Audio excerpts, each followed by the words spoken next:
You know how fast you were going? What? How fast you were going? I don't know. 10? 8.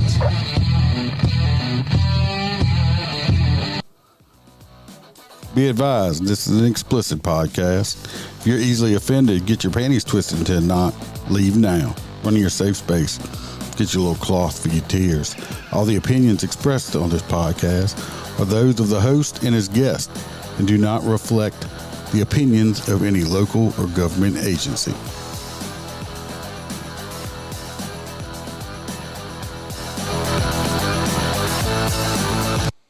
Welcome, Motor Cop Chronicles podcast. I'm your host, the Ice Band. Got a special treat today. Actually, going to have a guest coming on in just a minute. We'll get the housekeeping out of the way. We're going to have him introduce himself. So we all know if you want a good cigar, go to mypatriotcigar.com. Use promo code MotorCop15. You'll get 15% off your order if you order $100 or more. Of course, it's free shipping. If you want any Motor Cop merch, you can either go to the Motor Cop Etsy store or go to motorcopchronicles.com. All the links are down there. And you can get any Motor Cop merch there, t-shirts and stuff. If you want extra episodes, videos, pictures, and all the other shit that the public don't get to see, you can join Patreon. If you just want to try it out before actually doing it, there's a 7-day free trial you can do in the crew members section. After that, if you don't like it, you don't have to do it. So if that's something you think you might be interested in, go check it out. If not, I'm still going to keep putting out the free shit. Now we're going to shout out our crew members. He help me pay the bills every month. We got Mr. John DeMink. We got Dan Carlson with Burley Boards. Y'all go check him out. Makes good product. We got T-Bird. We got Mr. Jim Pokrant from the Short Track Guys podcast. If y'all like car racing, y'all check them out. We got Mr. Hoppy Hopson, our truck driving friend. We got Mr. Blake Walker. We got A.A. Ron from Not Had to Say It podcast. We got Mr. Christopher DeMars. We got Mr. Z Palmer. We got Roy Spalding. Not Roy with the P, Roy with the S. Our favorite girl from down under, JoJo. We got Kayla Norris and Natasha A. from the state of Washington. And, of course, our OG crew member, Melissa Holstein. Appreciate y'all helping me pay the bills every month. So, without further ado, I'm going to get him in here and let him introduce himself. All right. Your mic is live. If you want to go ahead and introduce yourself. Well, my name is Jim W., and I'm a retired police sergeant from the state of Michigan. Michigan. See, we're getting us them up north people. Yep. And he's one of the lucky ones. He is retired now, if we want to call it lucky, I guess. But at least he made it to the end. Yeah, I made it. I had a couple close calls, but I made it out in one piece. And you just enjoying retirement right now? Yeah, I left earlier than I was planning on because I got sick in 2019. So, I had to go. I had to do something different. It was time. I worked nights most of the time, so I was on that night shift lifestyle where you work all night and then you're up all day taking your kids here and there, doing stuff for the wife. So I didn't sleep much, but yeah, I'm enjoying it, man. I'm proud of what I did, but I'm glad I'm done. Oh yeah, it was. I'm sure it wasn't the same from when you started either. No, it's changed so much. Okay. So much. In Michigan, I mean, when I first started as a cop, it was a misdemeanor in the state of Michigan to assault a police officer. So in order to get a felony out of it, you had to be maimed or permanently disabled for it to be considered a felony. And that law changed, in 2005, 2003. So, we started moving in the right direction, with law enforcement. But then the last, 4 or 5 years, it seems like we've been going backwards. Oh, it's definitely going backwards. Mm-hmm. I'm surprised they haven't changed it where, it's even against the law to do anything to us in some places. I know. I've heard judges tell, I'm back in the day, before the law changed in Michigan, judges would tell you, well, you're a police officer. That's your job to be assaulted, And it's like, no, that's not my job, motherfucker. My job is to, get home to my family every night, Yeah. That's like, some people just actually think that. So, I know you have serious stuff to talk about. You can too, but we may slide into it. We're going to depend. Let's just start out. I used to ask some questions. I know you do not drink alcoholic beverages anymore, correct?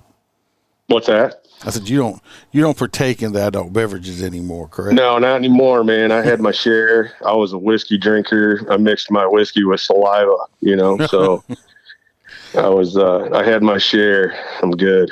Okay. So we'll just say he just likes his soda or pop. I don't know how they say it up north. Yeah, we say pop soda. We say Coke. You guys say Coke all the time. Yeah, if I say if my wife's going to the store and I'm like, she's like, you want something to drink? I'm like, give me a Coke. That don't mean get me a Coke, because really Right. I'm not a big fan of Coke. I prefer if I'm drinking carbonated beverage, I always a Mountain Dew or something, orange, fruit flavored. But we call everything is Coke. If it's carbonated, it's Coke. Yeah, my dad's from Kentucky originally, so I've got a lot of extended family in Western Kentucky, and they all say the same thing. Yeah, it's like, give me a Coke. That don't mean I want actually physically want it. Yeah. Not my favorite. So in all your years on the job, we're just gonna jump in and ask you about them naked calls, because we know Freebird never got his naked call.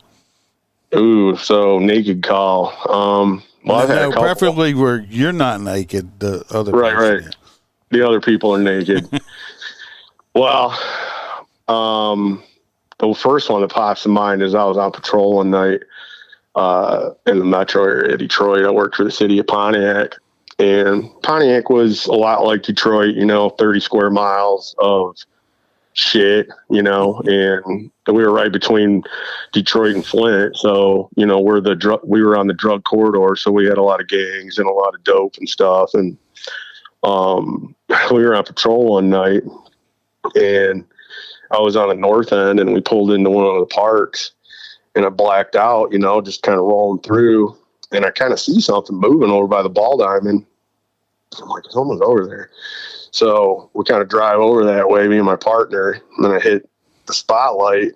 Man, this old boy was putting it to this big old girl, man. She was big, but she was bent over, had her skirt lifted, and he was giving her the business. They were kind of surprised to see us, So that was pretty funny. And then there was another time, me and another guy, we got actually called up to the park because they said there was something going on. And so there was a parked car. We walk up on them, they didn't know we were there. And there's two dudes in there, and one dude was blowing the other one. And so we fucking broke up their little party, and they were acting okay. But then my partner says, if you guys want to play butt darts, you need to do it at home. So they came directly to the PD, filed a citizen's complaint, and I got jammed up on that one, had an IA over it. They actually went and complained because your partner told them to stop playing butt darts in public. Yeah, they came and complained, and but I suffered because of it. But hey, man, it's just if you're gonna do stuff like that, man, you want to make sure you're doing it where nobody's gonna catch you. Y'all didn't charge them for. No, that was the thing. We could have charged them for lewd conduct, and we didn't. We told them that, and my partner Jake, he ran his mouth, and we got written up. But it was funny. I laughed, and I still laugh about it. So it's so funny because it still goes on the day of how the people you end up giving a break to are the ones that call and complain on you. Oh, dude, I'm telling you. right on that line, man. We had a domestic one night, and so me and my partner show up, and the ladies, they were decent people. They weren't, the typical customer. They were a younger couple. They were having problems. So he was moving. They were in the middle of a divorce. He was trying to move his shit out. She fucking smashed him over the head with a mirror before we got there and cut the back of his head. So, in Michigan, we're obligated to arrest. It says you will arrest, you shall arrest, not that you may, you shall. Well, we kind of talked to him. He was leaving. Neither one of them wanted to do anything about it. So we just kind of broomed it on the rug, wrote a quick little face sheet, couple one-liners, and that was it. And he went his way. Well, about a month later, he comes down wanting his police report for his domestic assault because they were in the middle of a divorce and he wanted to use it as ammunition against his wife. Well, there was no domestic report. So they start digging into it and, grill me and my partner. And we end up, I got a write up over it, did a day off, lost, 12 hours of pay over it just because I was trying to do these people a solid and ended up coming back and biting me in the ass. Yep. So I tell people, I have people all the time. And they're looking at me, oh, you can't cut me a break on this or that. You know what? I used to. I don't tell them that. I don't tell them this, but I used to give a lot more breaks on traffic stops. Yep. Because my discretion, of course, I always get a sob story. Maybe what I actually believe them a little bit, but now I don't. Now I don't because it seems like every time I turned around, the people that I gave breaks to either gave them a reduced fine, reduced speed or this or that, and they're the ones that call and complain. Mm-hmm. Yeah, they always call and complain, Like, I let you go, and then you go call and complain and say I was rude. Really? What part of I let you go on the citation, but now I'm rude? Right. And I'm giving you a break. I'm not taking you to jail, Come on, man. You're going to come and bitch about that? So now I just write everybody I stop because basically, I very seldomly, it's the craziest thing. Very seldomly do I get called or complained on from people that I actually wrote the ticket to. Right. It's like, you give me a break? Nope. All I hear is, hey, give me a break so I can call and complain on you later. That's what I hear. Yeah, and then now you got everything. You got your video, you got your body mic. They dig into everything and try to pick everything apart. It's like, man, it's not that serious. No, them IA guys, man, they live for that shit. I told I got into it. One of the guys at IA, they were doing an internal on my partner, and they were trying to get me to lie, basically, so that they could justify firing them. And then they threatened to terminate me if I didn't. And I basically told them to get fucked. And I said, if you want to fuck with people, why don't you go put a uniform on, get in a fucking squad car and go pull a traffic stop? Because there's plenty of assholes out there to fuck with, You don't need to fuck with your own guys, the AI guys, man, they get a phone call. You got to go investigate another cop. I think their dicks get hard and they go in the bathroom and whack off and come on each other's shoes or something. Yeah, they're fucking stupid, man. And I always, I'd cooperate as much as I had to keep my job, but I didn't make it easy for them. Yeah, I mean, like I said, these younger ones, I try to explain to them, watch out, because they might act like you're their friend. You're not their friend. No. I said, no. Yep. Any guy that's in IA, I experienced two types. Guys that got put there because they got promoted, so they didn't really want to be there. So they did their job the right way because they weren't fucks. Well, then you had the guys that wanted to be there and they were fucks, Oh yeah, they got some that are in there that it's like, they get off on burning cops. I mean, they do. You're exactly right, man. I guess that's no different. That's a universal problem. Oh yeah, well I think you got them in every department. Just like you got people in every department, that you can say, which ones have been, up at admin's office because they always have this brown stain around their mouth. From, it's like it don't even wash off anymore. It's just like permanent shit stain around their fucking lip. Oh, I know, man. I made a comment many 100 years ago. Old apartment I used to work at. Whenever the sheriff did something, you'd always have the little group of them like go out and want to do the same thing. Like if the sheriff went out and bought a camper, they all going to run out and get campers. Because they want to go camp with them. Sheriff got a motorcycle, they all ran out and got motorcycles. And I was around a whole bunch of them. One time, of course, I got a mouth on me. One of them said something. One of them said something one time. I looked at him. I said, I'm not gonna say the sheriff's name or something because I called him my name. I looked at the two guys that were those type. I said, boy, sure I'm glad the sheriff ain't never decided he likes the way dick tastes. And they were like, what's that? I said, because some of you motherfuckers will be like, oh, goddamn, if I knew dick tasted that good, I'd have been sucking on it a long time ago. Damn. I'd be sucking 3 dicks at a time. I mean, you motherfuckers would look like, y'all like look like a bukkake session over there on fucking Pornhub. Y'all have to make cocks in your mouth. And it's like they got all pissy and stuff, but what they going to say? They knew it was the truth. It was the truth. I mean, they just it is the truth. Followers. It's like, but I told them, but they couldn't believe that. Because I said, I'm glad he never decided he likes the way dicks taste, because you motherfucker bitch. Truth hurts, man. The truth hurts. Anytime somebody gets pissed about something you said, you said something that was true. Oh yeah, that kind of. Yeah. So I thought of another naked story for you. They had a strip club in Pontiac. It was called Shenanigans. So it wasn't fully nude. Shenanigans? It's called Shenanigans. That's the name of the place. So it wasn't fully nude. It was topless, but might as well have been bottomless. The stuff the girls wore was nothing. We're in Louisiana. You can't have fully nude. They actually have to have at least a thong on. Oh, okay, yeah. In Michigan, if they don't serve alcohol, it can be fully nude. If they serve alcohol, then it has to be only topless.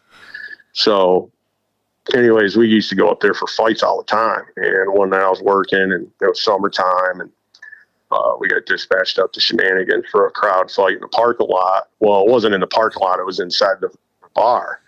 So we go in the bar, and there's, chairs flying and shit, and people breaking bottles on each other's heads. Man, we came in, probably 5 or 6 of us started cracking skulls, and all of a sudden this bitch jumps on my back and just she's come totally naked because she's a stripper. She starts punching me in the fucking side of the head, So I'm like, God damn.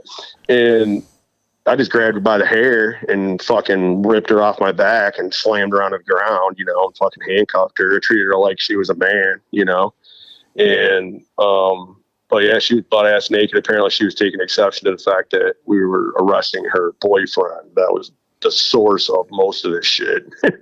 Yeah, because he was up there and his girlfriend was naked. And, exactly. Leaving snail trails on other men. Yeah, and he was getting mad, so he fucking had enough, and they fought. There's a fight breaks out. We get called, and then I get jumped on by some pissed off, coked up stripper. Yeah, it's like you got these guys, they're pissed off. It's like, you're mad and you're fighting with your lady because she's a stripper, but where'd you meet her at? At the strip club. Strip club, yeah. Do you see where this issue is? I talked about this one before, many episodes ago. We had they had this chick 100 years ago. She used to be a stripper, and every fucking weekend, every Saturday night when she worked, we would go to her house after the strip club closed because she would come home drunk, and her old man was home pissed off. The problem was, she was like some kind of black belt in fucking karate and shit. Oh, so she was a bad bitch. So she's not the one that called the cops. She would come home drunk and whoop his fucking ass because the house or whatever wouldn't be clean. So we would go over there every weekend.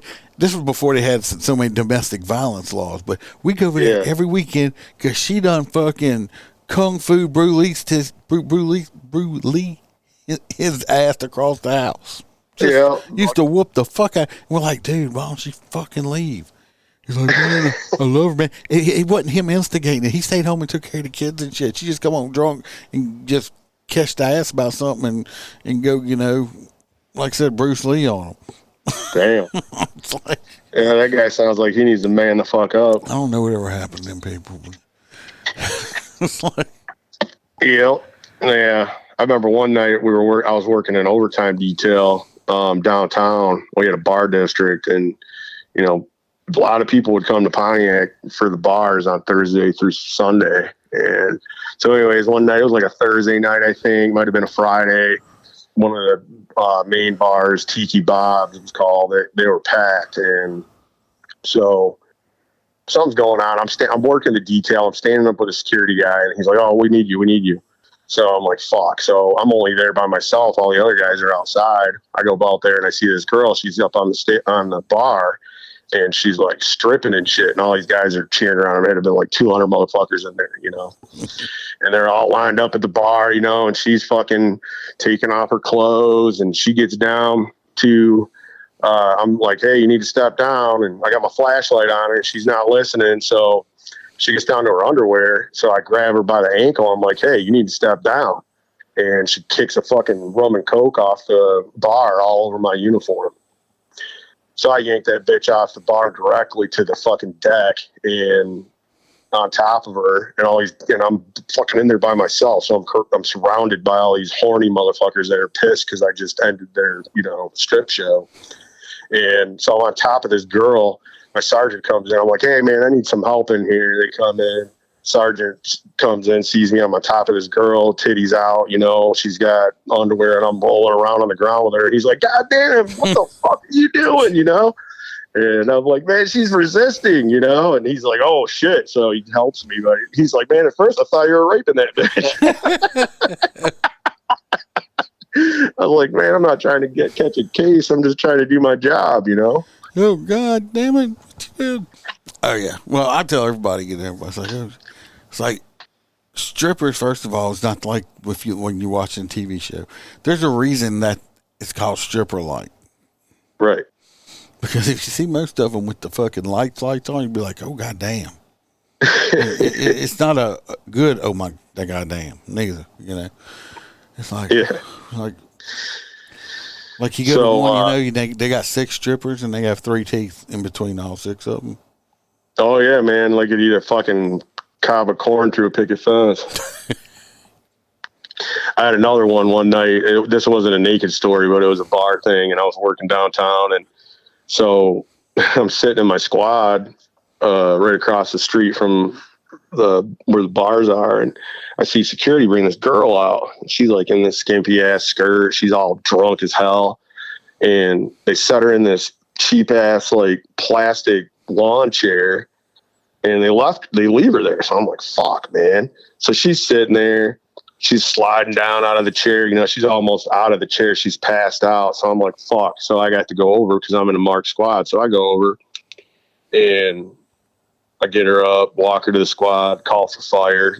We had fire EMS there. So fire guys were paramedics. And so I put her in the back of the car, she fucking wait for the fire department to show up. They come. I'm driving an old Caprice. Like it was a 95 Caprice. And you remember those old, how inside they had that big hump in the middle that went over the axle and shit that ran under the car. It had like a big hump in between where you would sit in the back. So I opened the door and the fireman's like, I was like, "Ooh," like I smelled shit. I'm like, "Damn, she must have farted." And he shines his light in there and he goes, "No, it's probably that St. Bernard sized turd she just laid in the back of your car." So I look in there and this bitch had pulled her dress up, pulled her little thong out of the way, and pinched off a fucking 2-pound turd onto that hump. And it was like piled up, and then you could see where she pinched it off because the turd like was pointed right at her ass where she pinched it off. So I took a picture of that shit.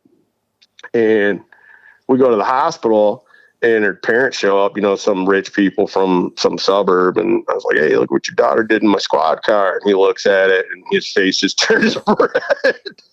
And I I was like, I took that car back to the fucking department, slapped a bunch of biohazard stickers on it, and left it. It sat out in the parking lot for a month, flies buzzing in and out. Nobody would touch it. We finally got some trustees from the fucking county jail to come over and clean it out, but nobody would. That car sat. You know, I wasn't touching that turd. I don't get paid to clean up people's shit, and that car sat. Yeah, I would have said, "Damn, girl, you've had some dick in that ass, haven't you?" That turd that big around? Oh, yeah. It just sliding right on in there. But she was tiny, man. They had to have been all the shit she had in her body in that turd. You know what I mean? Oh, she had to have been 100 pounds. We had one, me and my partner, a guy named Rabbit, one of them. We go to work this freaking car in ditch, single vehicle crash or something like that. We pull up and, you know, he called it trailer park sexy. Yeah. She come out in her little shorts on, her bitch wasn't even buttoned, you know. And then little zipper, you could almost see the top of her twat right there. Yeah. And I mean, he made a comment. She's like, "Oh yeah, I forgot to zip them up. I went and took a shit in the woods," and I was like, "Yep, she just ruined it there, didn't she?" He's like, "Yeah, why don't you just zip those back up right there?" You know, you just chopped a big loaf of deuce out in the fucking woods, and I don't see no toilet paper around. Yeah, you didn't even wipe your ass, girl. Come on. It's like, yeah, right. Yeah. Fuck, I remember that reminds me of this traffic stop where I'm patting this lady down. She was a big old fat lady, gross, you know, like just like almost homeless. And so I'm patting her down, and she's like shaking her legs. She's got these sweatpants on. I'm like, "What the fuck are you doing?" And she shakes her fucking leg, and a turd rolls out onto the floor, onto the ground. And I'm like, "Oh!" She goes, "I just shit," you know. I'm like, I can take blood, guts, and stuff like that, but like, yeah, me when too. It comes to shit, see, I would have vomit. If I'd have been sitting there and she would have shake a fucking meatball turd out of her pants, I'd have been, and it's like rolling across. I'd been like, bleh, bleh. I was like, man, I couldn't, man. And that's the thing, man. Until you see this kind of shit, it's like almost unbelievable, you know? And it happens. Oh, yeah. Like, we had some guys chase this guy one time in a car chase. He jumped out and he takes off running into his house. Cops hot on his heel.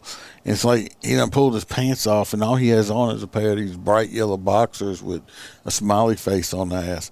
And every step he took, he was just shitting on himself like crazy and stuff like that. So then you got a smiley face with like shit dripping out of it, you know. So it's like that now you don't want to arrest this motherfucker because nobody wants to touch him because that's why he didn't stop, because he was trying to get home to take his shit. Yeah. Didn't quite make it. Yeah. I can emphasize that. It's like, I done ran poo code before. I'm not ashamed to admit it.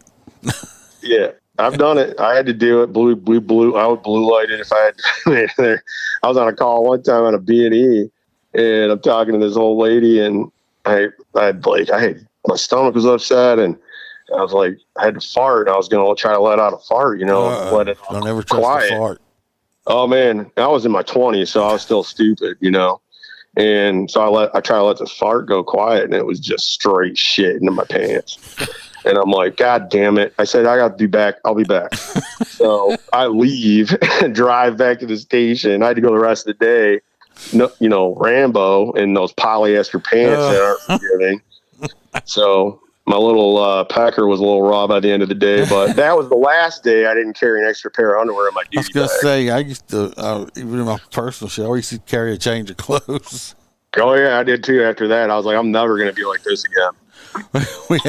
This wasn't me. They had a Baton Rouge City cop. He was a motor cop. This dude was like out working a crash one time, and I guess he had some bad lunch or something. And he told the people, there was no injuries, and he told people, y'all just wait here. Well, I guess he was in a residential area. He ran up to these people's house, knocked on their door, and said, look, I need to use y'all's bathroom, okay? And he just runs in their house and, like, blows up these just complete strangers' bathroom. Just knocked on their door and asked if he could take a shit in their house. Did they let him? Yeah. That's awesome. They're like, come on in. Come on in. He went in there and blew up their fucking bathroom. Those are some good citizens right there, man. It's like, Fucking come on in, use my shitter, you know. I've been there, you know, shit. I was on a SWAT team for 10 years and, you know, we used to, you know, we always caught people unsuspecting, you know, be naked, whatever. But we hit this one house and there's so many people and it was like fucking cockroaches running everywhere, you know. So me and my partner, we were going to take the stairs and go upstairs and secure up there. Well, we get up to the top of the stairs and the motherfucker is sitting half in, half out the window. And, you know, he's up on the second story, so it's probably 20 feet, you know, to the ground. So we start walking towards him, man, you know, guns pointed right at him. We're like, get on the fucking ground, get on the fucking ground. So when we get to him, my partner, Frank, he's a big motherfucker, man. He was like 6'5", 320 pounds of solid muscle. He looked like fucking Lurch from the Addams Family. And he gets to him. He's like, you want to jump, motherfucker? Jump. Pushed him out the window. He fucking fell out the window, landed on a chain link fence, and bounced off of that, and then landed in the yard outside. Security got him. I never told this story because Frank told me if I ever told this story, he'd kill me. And I believed him, you know. So, you know, but, you know, nobody knows who Frank is. So I figured I'd tell the story. He jumped. He said, you want to jump, motherfucker? Jump. Gave him a shove, and the rest was history. He lived. I mean, he didn't die or nothing, but he was fucked up. Bet you didn't do that ever again.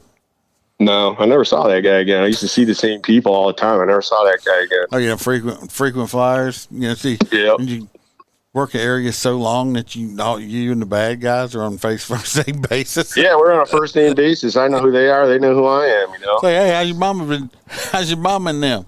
Oh, they good. Yep. You know, they good. You know, my mom been rehab for a few weeks now. She been clean. She got that 2-week chip, you know. Yeah.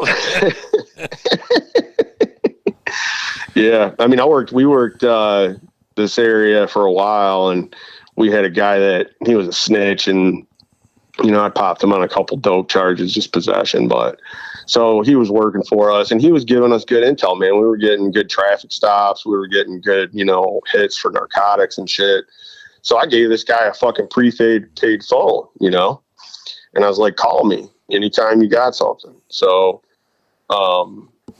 we ended up picking him up on something, and he had to work off a case. So, you know, we took him to do a buy and gave him $20.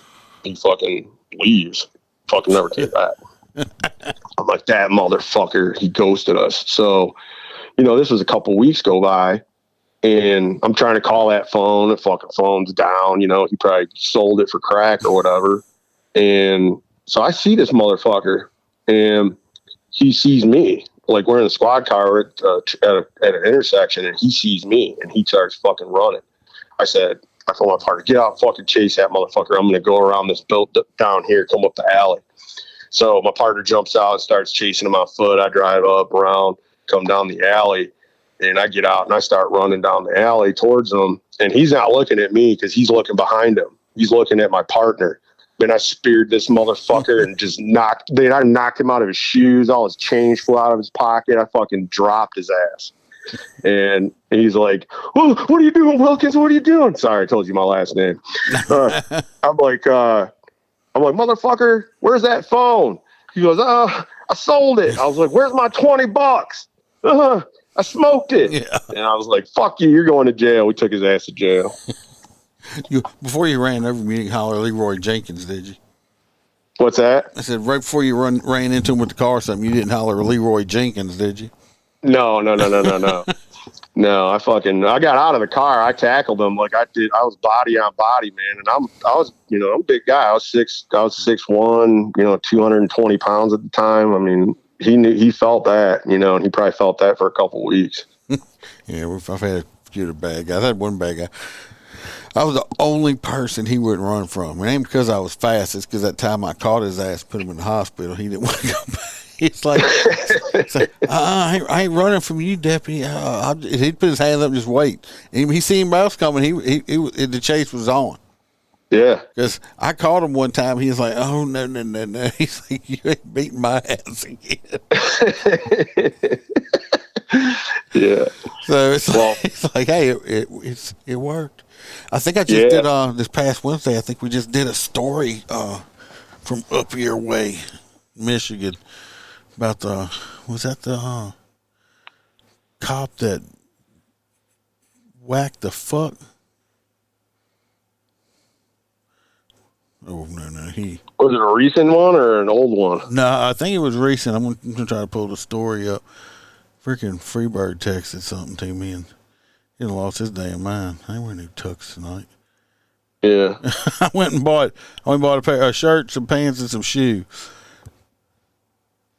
And I already didn't like it when I'm looking and price tag on that shit's like $100 for a fucking pair of pants and Yeah, come on, man. $50 for a shirt. I'm like, y'all already got me depressed shopping in the fat man section. Yeah. Let's see where it was at. Like I said, we just did these stories. We did it Thursday because he. Well, they had one. It was in Michigan. Here it is right here. It was on Police 1, and it was in Warren, Michigan. Warren, okay, yeah, I know exactly where that is. Yeah, well, I don't know. They didn't put the audio with it, but on YouTube they got the video, and the little young thuggy, he must have said something to the deputy or something.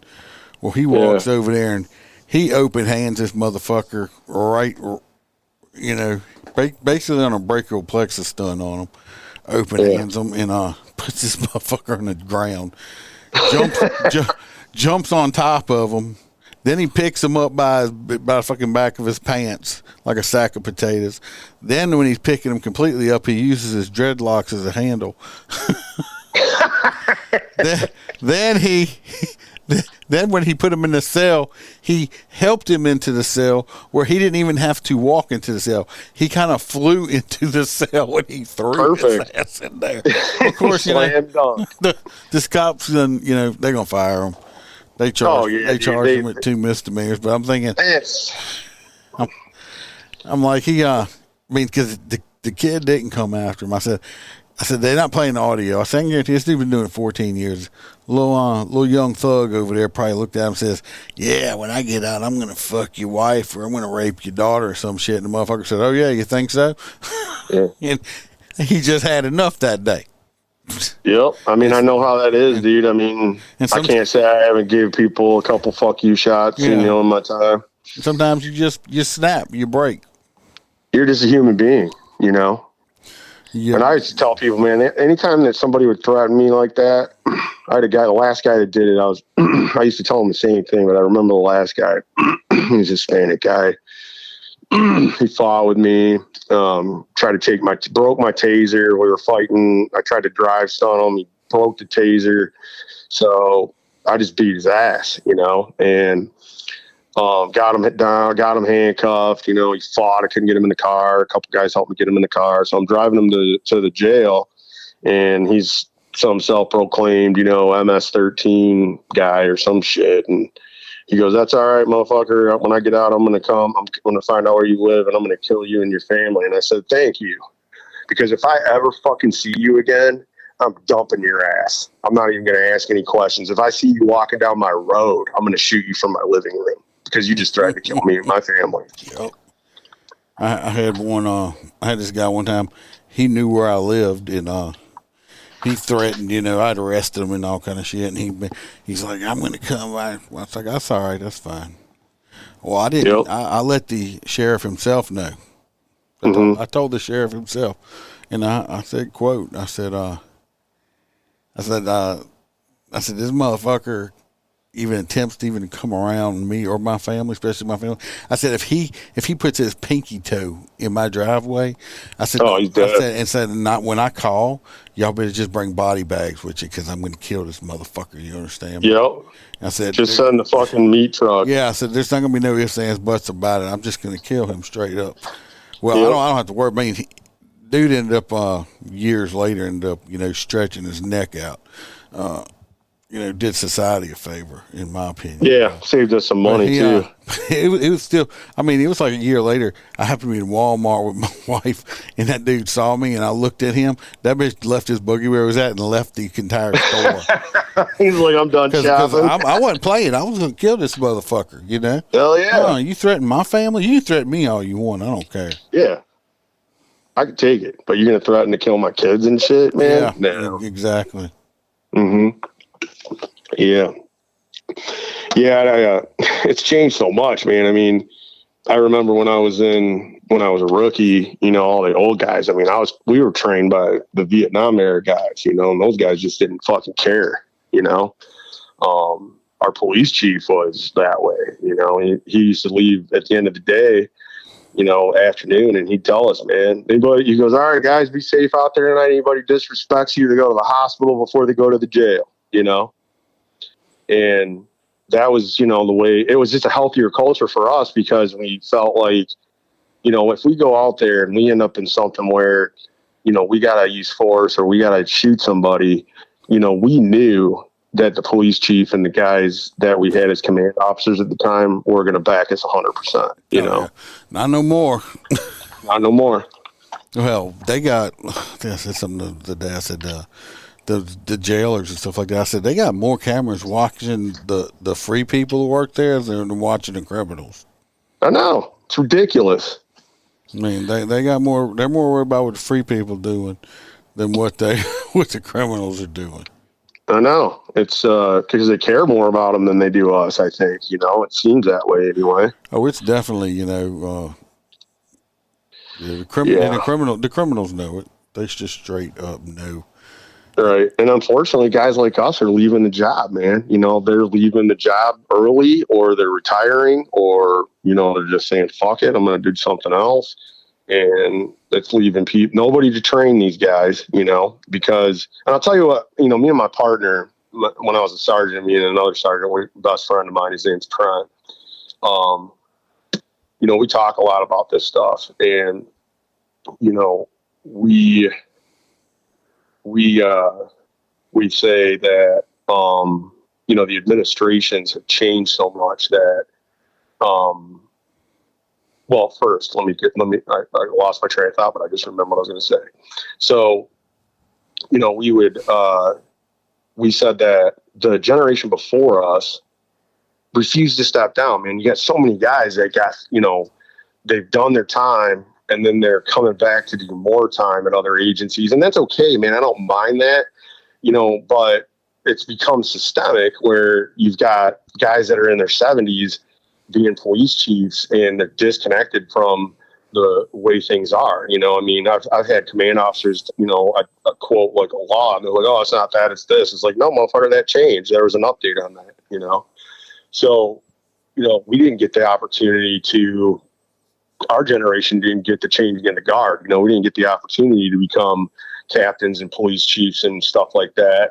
So now you got all these ball washers that became, moved up the ranks by stepping on other people's shoulders, and they're in positions of authority, but they never did shit in their career. They never fucking pushed a squad, or if they did, it was very, very short time. They never did any details, SWAT or narcotics or surveillance or anything. And, I had an operations lieutenant who was telling his people that were coming to him for questions about patrol shit. And he's telling them, well, I don't really know much about patrol. Why don't you go ask Jim, Sergeant Wilkins. I don't give a fuck if people know my last name. Well, it's funny you brought this up. I was telling somebody the other day, because I said there's so many, it still goes on. I'll see guys that retire. Let's say this guy, he retires, let's say he's a captain or something over whatever division. Right. He'll retire, but then they keep him. He never leaves. He's just doing it like they're still. Now he's still the captain over division in a part-time capacity or whatever. But my problem is with it when I brought it up was you're not giving these younger officers or deputies or anything the opportunity to move up. Right. you're locking his positions out. And these guys are like, I mean, what's the point? I'm going to be, It is. It's a lot in the leadership, man. It's, I mean, if you got a good boss in this job, good supervisors, you're lucky, man. You should count your lucky stars, because it's just that's not the norm, and, I remember when I tested for lieutenant, we had to do a PowerPoint. We got interviewed. We had to, they weighed our experience, education, all that stuff. Well, at the end of the interview process, I didn't get it. There was 4 of us in it. They gave it to the guy they gave it to, who had been, whining and dining the chief and, sniffing his shit every day and stroking his ego. So he got promoted. Well, I ran into one of the guys that was on my oral board. He was a captain from the sheriff's department. And he's like, hey, so you got promoted? And I'm like, no. Because you didn't? Because I was on a SWAT team in the same county that he was captain at. So I saw him one day at a training, and I was like, no, man, I didn't get it. He goes, who got it? I was like, fucking numbnuts, And he's like, really? You were number 1 on the list? He goes, me and the guy from St. Joe County Sheriff's Department had you at number 1. But it didn't matter that I was number 1, because the chief got to choose. And he chose the other guy, Yeah, he's going to choose the guy with the brown stains permanently around his lips. Exactly, and that's exactly who they chose. And that guy didn't know how to do shit, man. He sat on his ass in his office every day. He never got in the car. He never went on a complaint. I was used to working in a city where, fucking my police chief came out on a complaint and fucking broke his arm fighting with a guy and got him handcuffed and arrested with one arm. He was in his 60s, and he was the fucking police chief. He didn't have to do that. And white shirts will change you. Mm-hmm. Well, when I was a sergeant, I was a working sergeant.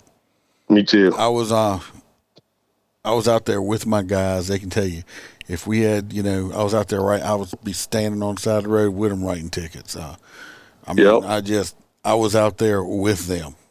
Yep. I would do my paperwork as fast as I could so I could get out there, and I was right there beside them. And then they could tell you, I'd never ask you to do nothing I haven't done or am willing to do right now. Right. So, and when I supervised, I wasn't a disciplinary guy. I didn't drop paper on people. I thought that was counterproductive. And, I'd chew their ass, give them a good fucking ass chewing, make them think about it. But more times than not, they wouldn't make the same mistake again, and they didn't have it in the file.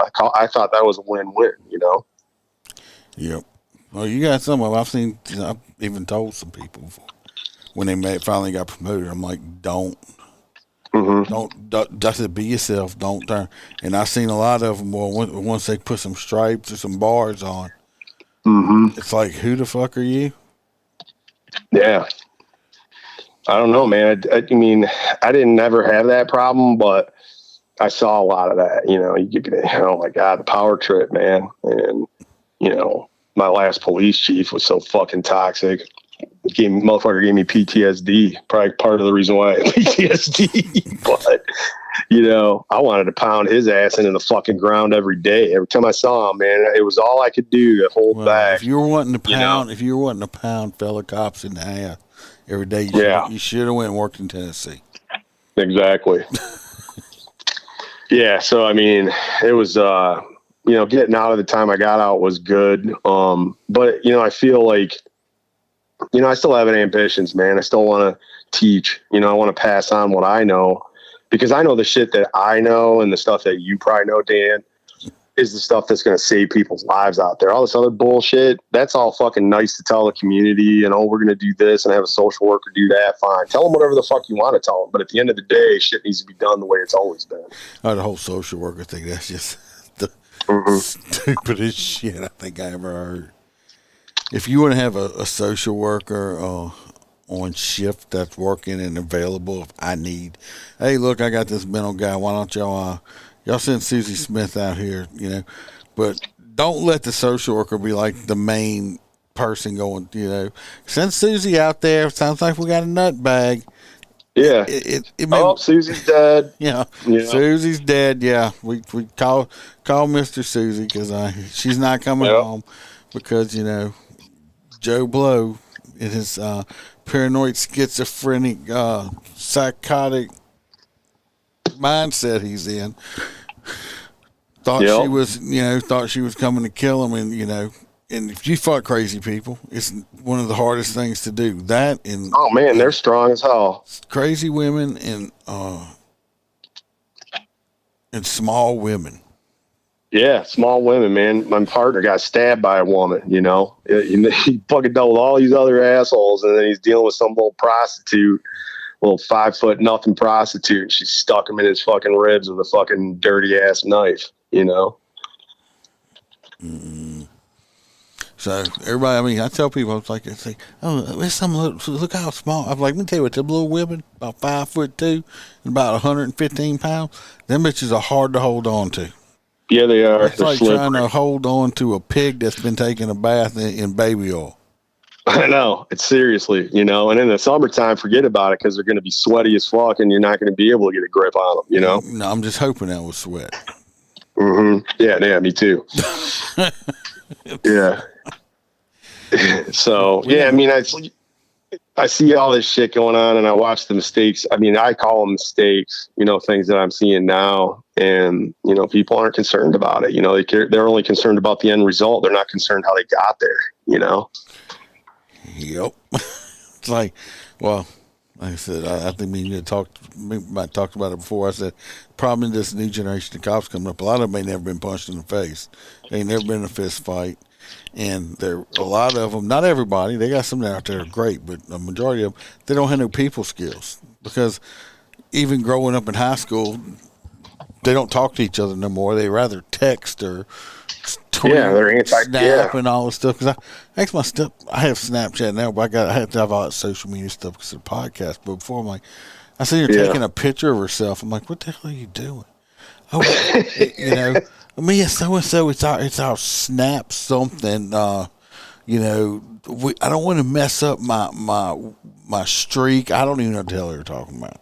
Yeah, I don't either, man. And it's like you guys are walking around with your phones, your head's buried in these phones. You're completely unaware of what's going on around you, The only snap we did was with our fingers, and when Mom made us go help her snap them beans.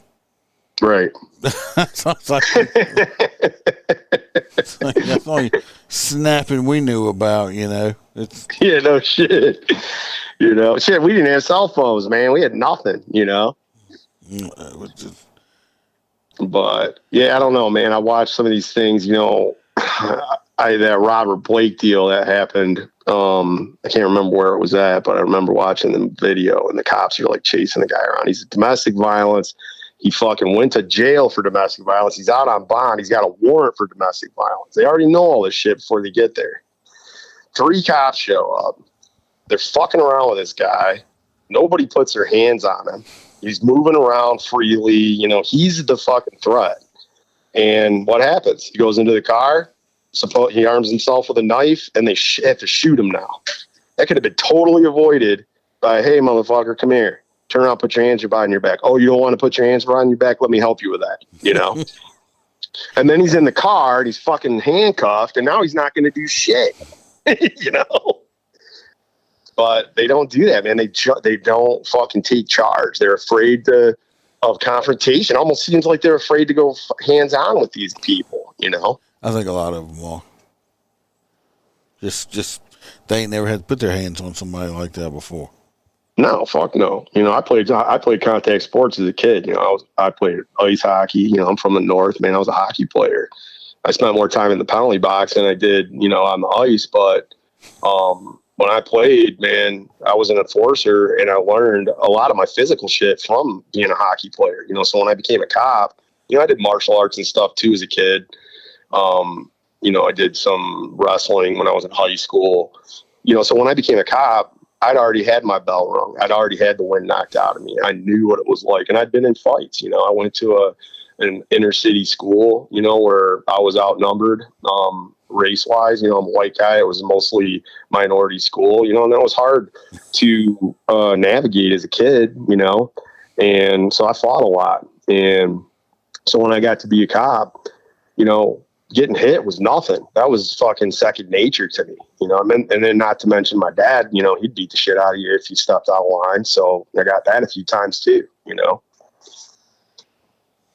Very easy.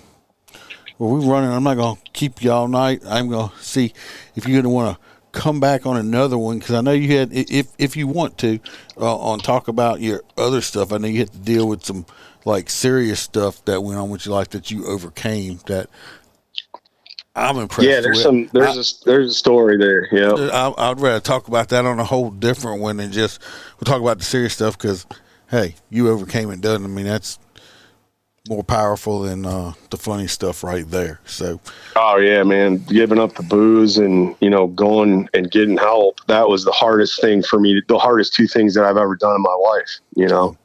But I want to donate not donate, but we're gonna put another episode up for that. So hold on a minute, don't leave. We appreciate it, and like I said, don't leave. When do this outro, and then get with you, everybody. Yeah, I hope y'all enjoyed it. I love having guests. I love meeting new people, especially from that far away. Place I've never been in Detroit and that area. So yeah, y'all gonna have to come back and listen to them again. Y'all remember what I always say: stay safe, watch your back, watch your partner's back. We're not sheepdogs, we're lions. And till next time. Yeah, thanks, Dan. Thanks for having me.